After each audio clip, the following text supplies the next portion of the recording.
तो चलिए ब्रेक के बाद एक बार फिर से स्वागत है आप सभी का। बढ़ती आगे, कोरोना काल में कई लोगों की मौत हुई, लेकिन अब सरकार ने ऐसे लोगों को मदद पहुंचानी शुरू की है। विधवा महिलाओं को, उनके बच्चों को और अनाथ बच्चों को मदद दी जा रही है। जयपुर प्रशासन ने अब एक बड़ा फैसला लिया है कि जिनके डेथ सर्टिफिकेट में कोरोना से डेथ नहीं है तो भी ऐसे पीड़ित परिवारों को मदद पहुंचाई जाएगी।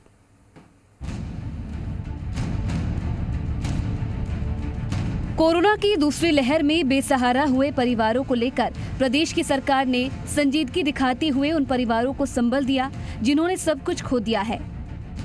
जयपुर जिले में अब तक मुख्यमंत्री कोरोना सहायता योजना के तहत 675 लाभार्थियों को आर्थिक सहायता प्रदान की जा चुकी है।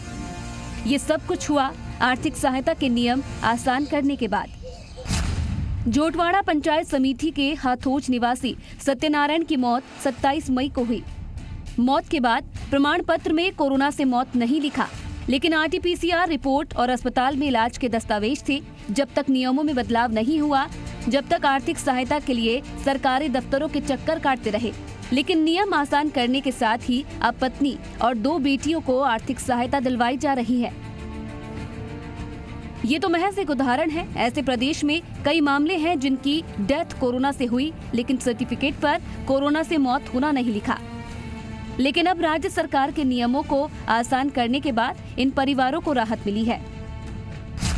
जयपुर जिले में अब तक कुल 675 मामलों में सहायता की स्वीकृति जारी की जा चुकी है। तकरीबन 589 प्रकरणों का हमने इसमें रिलीफ दी है, जिनमें 322 विधवाओं को दिया है, 261 बच्चों को, 6 अनाथ बच्चों को। इस संदर्भ में हमने और भी शहरी क्षेत्र में अभी भी और गुंजाइश मुझे महसूस की गई। इस संदर्भ में मैंने दोनों नगर निगम कमिश्नर से व्यक्तिगत रूप से बात की और उनको ये निवेदन किया कि आप अपने जो डीसीज हैं उनके माध्यम से जो भी लोग इस प्रकार के और रह गए हों, तो उन विधवा रह गई हों, कोई बच्चे रह गए हों या अनाथ बच्चे कोरोना के कारण अनाथ हुए हैं, उनकी सूचना तुरंत हमारे पास और भी जो है, जिससे उनको भी लाभ दिया जा सके। बगरू में रामपुरा ऊटी के शिवसिंहपुरा में भी ऐसा ही मामला सामने आया, जहां बिना प्रमाण पत्र के भी पीड़ित परिवार को मदद दी गई।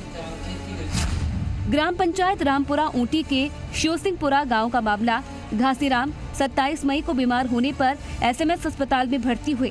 भर्ती होने के 5 दिन बाद अस्पताल में घासीराम की मौत हो गई। घासीराम खेती करके अपने परिवार को चलाते थे, लेकिन उनकी मौत के बाद परिवार में कोई भी कमाने वाला नहीं था। घर में पत्नी, 3 बेटियां और 1 बेटा है। इन्हें भी आरटीपीसीआर टेस्ट रिपोर्ट के आधार पर ही सहायता दिलवाई गई। अभी हमारे परिवार का पालन पोषण मम्मी कर रही है और खेती करके हमारा पालन पोषण हो रहा है। आमेर निवासी रविकांत की 5 मई को कोविड से डेथ हुई, लेकिन सर्टिफिकेट में कोरोना से मौत नहीं लिखा। फिर भी परिवार तक मदद पहुंचाई गई। एसडीएम से बात हुई, उन्होंने बच्चे से बुला के और बातचीत की थी और उनके डॉक्यूमेंट लेने के लिए बुलाया था। जो डॉक्यूमेंट लिए हैं एसडीएम साहब, कोविड उसमें मृत्यु प्रमाण पत्र में कोविड नाम नहीं लिखा गया, खाली डेथ सर्टिफिकेट लगाया गया। जयपुर जिले में अभी तक मुख्यमंत्री कोरोना सहायता योजना के तहत 381 विधवा महिलाओं को आर्थिक सहायता प्रदान की जा चुकी है। विधवा महिलाओं के 288 बच्चों और कोरोना से 6 अनाथ हुए बच्चों को आर्थिक सहायता प्रदान की जा चुकी है। जयपुर जिले के कुल 675 लाभार्थियों को 3 करोड़ 38 लाख की आर्थिक सहायता प्रदान की जा चुकी है। बच्चों को 1 लाख का एक मुश्त अनुदान दिया जाता है। 18 वर्ष के पूरे होने तक 2500 प्रतिमाह दिए जाएंगे। 18 साल पूरे करने के बाद 5 लाख की एक मुश्त सहायता दी जाएगी। वहीं कोरोना से पति की मृत्यु होने पर विधवा महिला को 1 लाख रुपए की सहायता दी जाती है।